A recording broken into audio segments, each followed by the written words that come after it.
On the day I got fired, I brought home flowers and dinner just to make sure my wife didn't feel the weight I was carrying. Before we dive in, just a small favor. If you like stories filled with drama, twists, and real emotion, hit that subscribe button and support the channel. That way, you'll never miss out on content that keeps you hooked. So last month I 38M, had what started as a normal Tuesday, got up at 5:30, kissed my sleeping wife Isabella, 36F on the forehead, made coffee, and headed to the office like I've done for the past 7 years. The structural integrity of my life seemed solid. Spoiler alert, it wasn't. Around 10 a.m. Declan calls me into his office. That's when the first support beam snapped. Budget cuts, restructuring, nothing personal. My position was being eliminated. 7 years of loyalty and consistently exceeding targets meant jack. When the bottom line needed trimming, I sat there like the floor had turned to quicksand, nodding mechanically while he spouted corporate about difficult decisions and valued contributions. The severance package was decent. 3 months salary plus benefits. But that wasn't the point. My identity had just been jackhammered into rubble. I'd always been the provider, the stable one. The guy who got it done. I sat in my car for 20 minutes just staring at the steering wheel. Didn't cry, didn't punch anything. Just recalculating. Like when your GPS loses signal and has to figure out a new route. My brain kept glitching between panic and this weird calm. That's when I made a decision that, looking back, was the first nail in my marriage's coffin. I decided not to go home and wallow. Instead, I stopped at Trader Joe's, bought ingredients for Isabella's favorite pasta dish, grabbed a nice bottle of red, and picked up this gorgeous bouquet of lilies and hydrangeas. Cost me $65. I probably shouldn't have spent, but I thought, we're a team. We'll weather this together. LOL. What an idiot I was. Got home early. Spent 2 hours making everything perfect. Even found candles. Candles. The table looked like something from a rom-com dinner scene. I wanted to cushion the blow.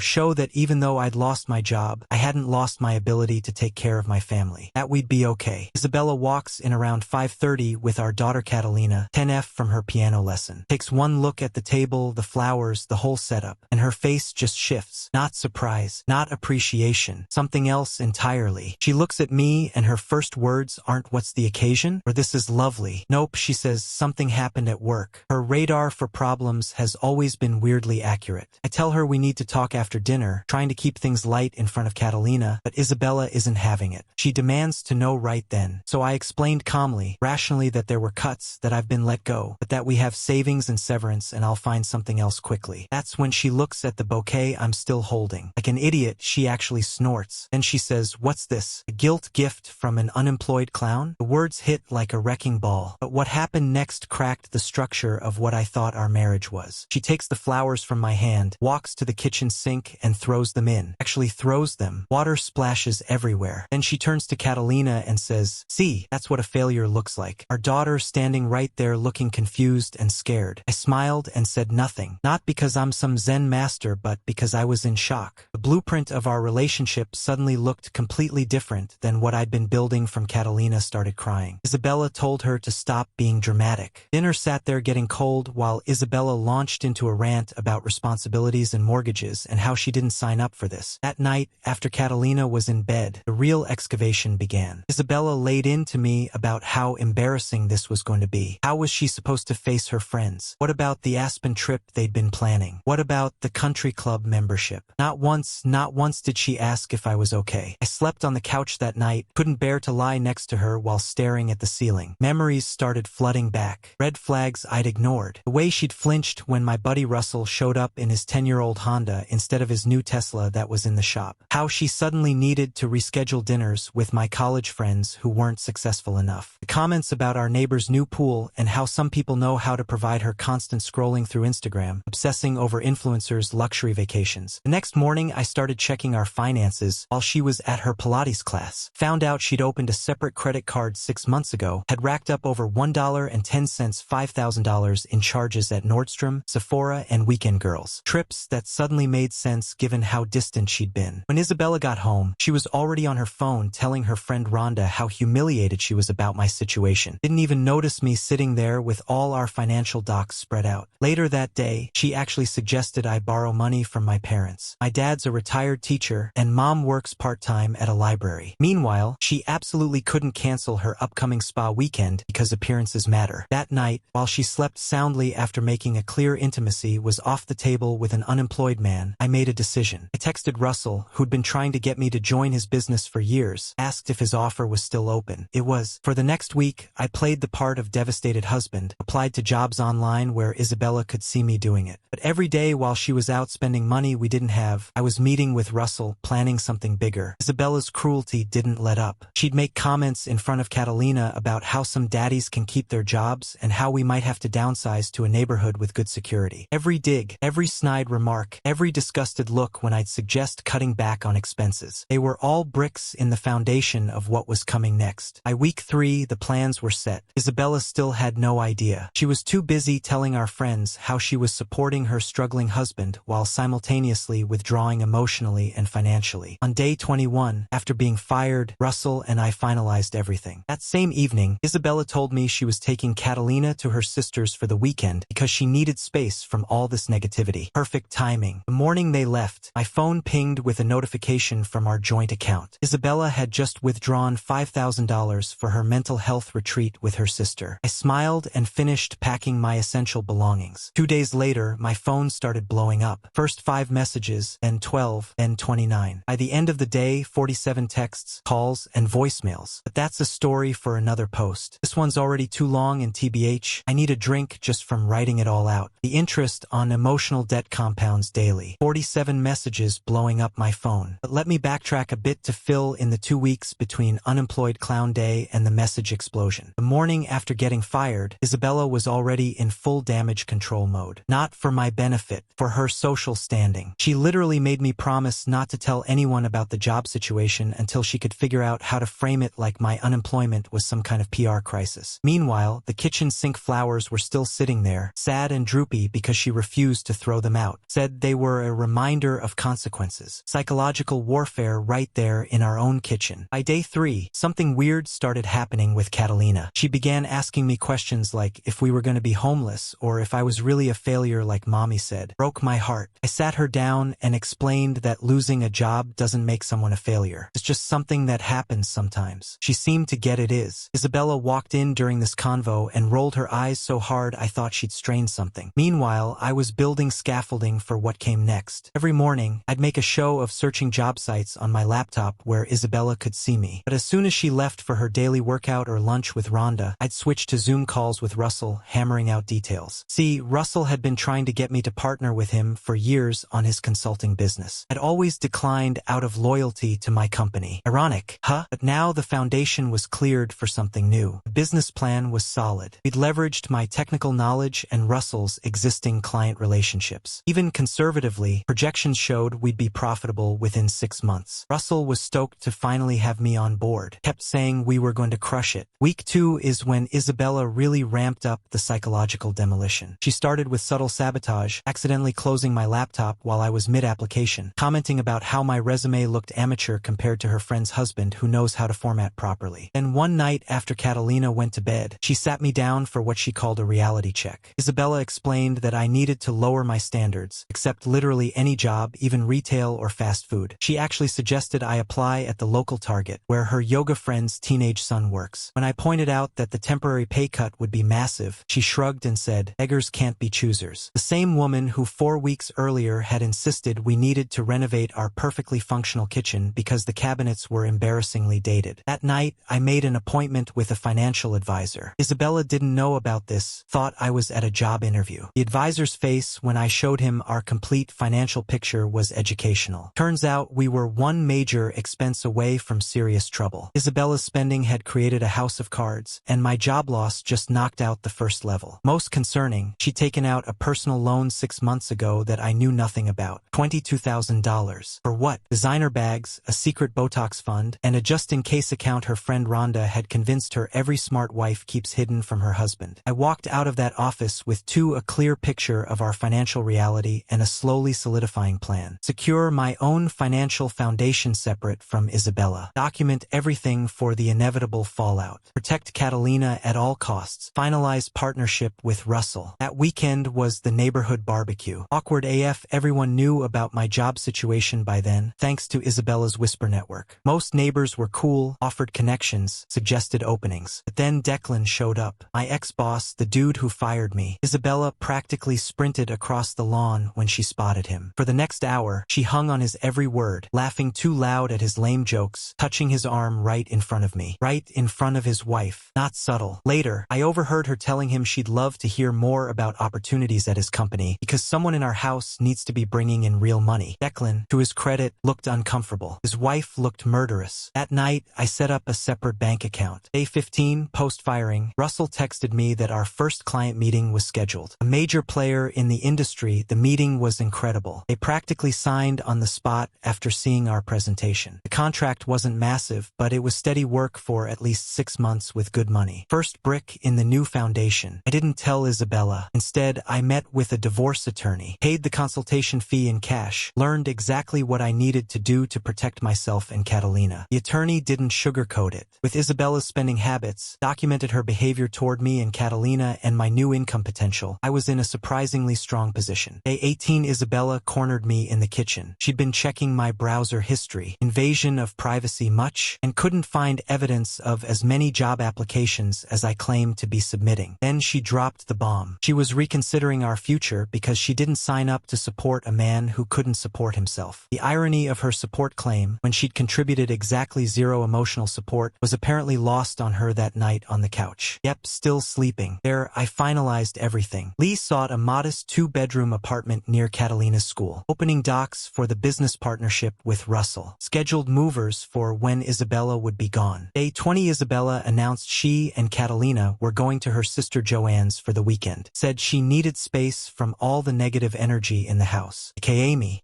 I nodded and said I understood. First time I genuinely smiled in weeks. As soon as they left Friday afternoon, I executed the plan with military precision. Movers took my essential belongings to the new apartment. Filed paperwork officially establishing the business partnership. Transferred my portion of our joint savings to my new account. Only my half, all documented, left formal divorce papers on the kitchen table. Included printed statements showing Isabella's secret spending loan and credit cards. Added a detailed custody plan for Catalina. Wrote a letter explaining that I wasn't abandoning our family. I was rebuilding myself away from someone who saw me as nothing but a paycheck. Saturday morning, our first press release went live, picked up by a local business journal and industry newsletter. Russell's existing business was partnering with me to launch a new division. Nothing huge, but solid, respectable, and with real potential. Isabella and Catalina were due back Sunday evening. Sunday afternoon, my phone buzzed with a notification. Isabella had just withdrawn $5,000 from our joint account. Last minute panic shopping, flight risk? Who knows? At 6:14 p.m. Sunday, my phone got the first text. Clearly, she'd just gotten home and found the paperwork. By 6:32, I had 5 messages. By 7:15, 12. By 8 o'clock, 29. By midnight, 47 messages, voicemails, and missed calls. They started with pure rage. How dare you, coward, crawl back home now, then shifted to I'll tell everyone you abandoned us. You'll never see Catalina again. Then financial panic. Where's the money? What did you do? Then finally, around message 38, the tone changed completely. I made a mistake. We can work this out. Please come home. I didn't respond to a single one, except a brief text stating that I'd pick up Catalina from school Monday for my scheduled time with her, and that all communication should go through my attorney from now on. At 1:23 a.m., Isabella's sister, Joanne, called. I answered, expecting more abuse. Instead, she was calling to apologize. For what? For telling Isabella to dump my useless ass 3 weeks ago. Turns out Isabella had been planning to leave me anyway. The job loss just accelerated her timeline. Joanne had seen my business announcement online and realized what was happening. The kicker? Isabella hadn't even told her sister about the flowers in the sink incident or about calling me a failure in front of our daughter. She'd painted herself as the supportive wife dealing with a depressed husband. I slept better that night than I had in years in my own place, with no one telling me what a disappointment I was. Monday morning, I woke up to a LinkedIn notification. Declan, my ex-boss, had endorsed me and shared our business announcement with a glowing recommendation. Oh, and Isabella had slid into my DMs on every platform we shared, including, I kid you not, sending a friend request to my Strava running app at 3 a.m. That's when I realized this wasn't the end of the demolition. It was just the beginning of the rebuild. I was waking up Monday morning in my new apartment. Bare walls, IKEA furniture I'd hastily assembled the night before with 3 screws left over that definitely weren't supposed to be left over. The place smelled like fresh paint and temporary decisions, but damn if it didn't feel like freedom. The first thing I noticed was the silence. No passive-aggressive sighs, no cabinet doors being slammed to communicate disappointment, just peace. And my phone still blowing up with notifications. Message 48 came in while I was brushing my teeth. James, please just talk to me. This isn't fair. I messaged 53 during my first cup of coffee. I didn't mean those things. I was just stressed about money. Message 59. As I was heading out the door, I talked to a lawyer. And what you did is abandonment. I can take everything. The psychological blueprint of someone panicking is fascinating to watch when you're not the one under the wrecking ball anymore. First stop that morning. Catalina's school. I'd emailed her teacher the night before explaining the situation. Miss Thompson was amazing. Had Catalina ready when I arrived. The look on my daughter's face when she saw me waiting was complicated. Relief mixed with confusion, mixed with that weird guilt kids feel during divorce, even when none of it is their fault. In the car, I kept it simple. Told her mom and I were going to be living in different houses for a while, that I had a new apartment near her school where she'd have her own room, that both of us loved her very much, and none of this was because of anything she did. She asked if it was because I was a failure. Those exact words. Isabella's demolition work had gone deep. I had to pull over because my hands were shaking too hard to drive. I explained that losing a job doesn't make someone a failure. How sometimes companies just need to make changes and it has nothing to do with how good you are at your job. Told her about the new business with Uncle Russell. Her response, but Mom said you couldn't get a job because you're not good enough. There's a special kind of fury you feel when someone uses your kid as emotional ammunition. It's cold and calculated and sits in your chest like concrete. Anyway, took Catalina for ice cream, then to see the new apartment. She spent 20 minutes arranging her stuffed animals on the bed in the second bedroom. Said she liked that she could hear birds through the window. Small wins. When I dropped her back at the house that evening, Isabella was waiting on the porch. Hair perfect, makeup immaculate. New outfit I'd never seen before. The transformation was wild, from contemptuous to desperate in 72 hours. She tried to hug me. I stepped back. She started crying right there on the porch. Said we needed to talk, that she'd made a horrible mistake, that she'd been under so much pressure with her friends, all doing so well, and she just snapped. I nodded, said we would talk through our lawyers. Told Catalina I'd see her Wednesday for our next scheduled time together. Left Isabella standing there as I drove away. Brutal, maybe, but nowhere near as brutal as watching someone throw flowers in a sink and call you a failure in front of your kid. Tuesday morning, 17 new messages overnight. Plus Isabella had gone full social media meltdown. Posted a throwback photo of our wedding day with some caption about fighting for love and standing by your partner through trial. The comment section was lit, half her friends offering support, half clearly confused since she'd been trashing me to them for weeks. Russell called around 10. Our client was thrilled with the initial work. They wanted to expand the project scope. Not huge money yet, but steady and growing. The foundation was solidifying. Wednesday picked up Catalina as scheduled. Isabella had coincidentally planned to leave just as I arrived. She was wearing the blue dress I'd always liked. Asked if we could grab coffee sometime just to talk. I said I'd consider it after the initial legal stuff was sorted. Her smile cracked just a little at the edges. Catalina mentioned that Mommy had been crying a lot, that she'd thrown away all the wine in the house, that she'd been cleaning obsessively. Classic stress responses from someone who's just realized they miscalculated badly. By Friday, 1 week post-separation, the message count had reached 106. It evolved from anger to begging to detailed explanations of how she'd support my dreams now and always believed in me deep down. Then came the financial reality check. Isabella's attorney contacted mine. She wanted to pause the divorce proceedings so we could attend counseling. My attorney explained that wasn't how this worked. She also pointed out that Isabella had maxed out 2 more credit cards since I'd left and asked about her plans to address the debt. Weekend, one of the new custody arrangement I had Catalina Saturday through Sunday evening. We built a pillow fort, watched Disney, made pancakes that looked more like abstract art than breakfast. She asked if we could get a dog now that we lived in the apartment. I said maybe once we were more settled. Ordinary moments that felt extraordinary because they weren't overshadowed by Isabella's judgment. Sunday night, Isabella was waiting again when I dropped Catalina off. Had clearly been crying. Said she'd started therapy, that she was doing the work. Asked if I'd noticed that she'd posted about my business success on her Instagram. I hadn't because I'd muted her on all platforms. Week 2 post-separation, the message intensity decreased but got weirder. She sent links to houses for sale, vacation rentals, screenshots of couples therapy options, a photo of our wedding venue with no caption. Digital desperation explanation. Then came the ambush. Tuesday afternoon, Isabella showed up at my apartment. Just appeared at my door at 6:30 p.m. holding a bottle of wine and takeout from my favorite Thai place. How she found my address, I still don't know, probably through a mutual friend. I didn't invite her in. We talked in the hallway. She cried, said she'd realized what really mattered in life, that she'd been poisoned by social media and keeping up appearances, that losing me had made her see what she'd become. Maybe 6 months earlier, I would have melted, would have believed her. But the woman who throws flowers in a sink doesn't change in 2 weeks. The structural damage was too extensive for a quick patch job. I told her I appreciated her reflection but needed space, that co-parenting Catalina was my priority now. She left the food and wine by my door and walked away, sobbing dramatically. The neighbor across the hall poked his head out, gave me a yikes look, and disappeared back inside. Welcome to apartment living. Week 3. Isabella's sister, Joanne, called again. Said Isabella was spiraling, missing work, talking about giving me everything just to get me back. Joanne actually apologized for her own role in enabling Isabella's materialism over the years. Said their parents had always emphasized marrying well, and it had warped both of them. Meanwhile, Russell and I were building steadily. Nothing flashy, just consistent progress. My confidence was returning, not because of business success, but because I was rediscovering who I was without Isabella's constant criticism as background noise. 1 month after moving out, I agreed to meet Isabella at a coffee shop, neutral territory. She arrived 15 minutes early, according to the barista, had ordered my usual drink and was guarding it like it contained the secret to reconciliation. The conversation was illuminating. After the initial tears and apologies, I asked one simple "Why did you marry me?" Her answer unfolded the entire architectural flaw in our relationship. She talked about how promising I'd seemed, how her friends had all been impressed by my potential, how she'd always imagined us rising through social ranks together. Not once did she mention love, partnership, or respect. When I pointed this out, she seemed genuinely confused. Of course she loved me. Why else would she have invested 12 years in building our life? The idea that marriage might be about more than investment and returns had never fully computed in her value. I left that coffee shop with absolute clarity. There was no foundation to rebuild on 6 months later. Which brings us to now. Things have settled into a new normal. Catalina splits time between households, seeing a child therapist who's helping her process everything. The business with Russell continues to grow steadily, not making us rich but providing stability. Isabella had to sell her luxury SUV and designer bags to cover debt payments. I started dating again, casually, nothing serious. Isabella moved in with her parents to cut expenses, still occasionally sends. Remember when texts at 2 a.m. yesterday was Catalina's 11th birthday. We held a small party at a local park, neutral territory. Isabella and I managed to be civil, even took a photo together for Catalina's sake. As we were packing up, Isabella pulled me aside and asked if I ever thought about trying again. Said she'd learned her lesson and grown so much. I looked at her, really looked at her. She was still beautiful, still perfectly put together despite her financial struggles. But all I could see was the woman who stood in our kitchen, threw flowers in the sink, and tried to teach our daughter that a man's worth is measured by his paycheck. I told her I was glad she was doing better, but that bridge had been burned beyond repair. This morning I stopped by the same florist where I bought those ill-fated flowers 6 months ago, picked up a small bouquet of wildflowers, drove to my apartment where Catalina was getting ready for school. I handed them to her, told her sometimes people just give flowers to show love, not because they want something or feel guilty. She smiled, put them in a water glass, we still don't own a proper vase, and asked if we could get ice cream after school. Sometimes the best revenge isn't about watching someone else fail. It's about building something better from the rubble they left behind.